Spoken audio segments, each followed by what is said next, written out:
as a heaven-born hero sent to save them from their doom. To them, at these times, his very heartstrings seemed to turn with unconquerable force, and when, with all the ardour of her own passion, she tried to play upon the chords of his love for her, he could not respond, for they, the strangers, had the stronger claim. And yet, through it all, she knew that this love of humanity, this mad desire to serve and to help, in no way detracted from his love for her.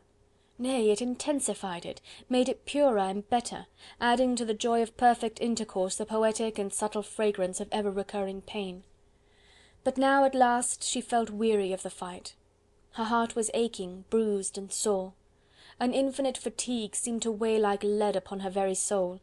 This seemed so different to any other parting that had perforce been during the past year. The presence of Chauvelin in her house, the obvious planning in this departure for France, had filled her with a foreboding, nay, almost a certitude, of a gigantic and deadly cataclysm. Her senses began to reel. She seemed not to see anything very distinctly. Even the loved form took on a strange and ghost-like shape. He now looked preternaturally tall, and there was a mist between her and him.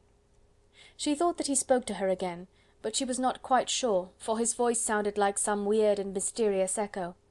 A bosquet of climbing heliotrope close by threw a fragrance into the evening air, which turned her giddy with its overpowering sweetness.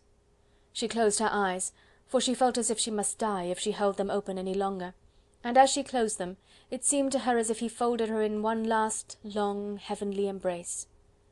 He felt her graceful figure swaying in his arms like a tall and slender lily bending to the wind. He saw that she was but half conscious, and thanked Heaven for this kindly solace to his heart-breaking farewell. There was a sloping, mossy bank close by. There, where the marble terrace yielded to the encroaching shrubbery, a tangle of pale pink monthly roses made a bower overhead. She was just sufficiently conscious to enable him to lead her to this soft green couch. There he laid her amongst the roses, kissed the dear tired eyes, her hands, her lips, her tiny feet, and went. End of chapter 15.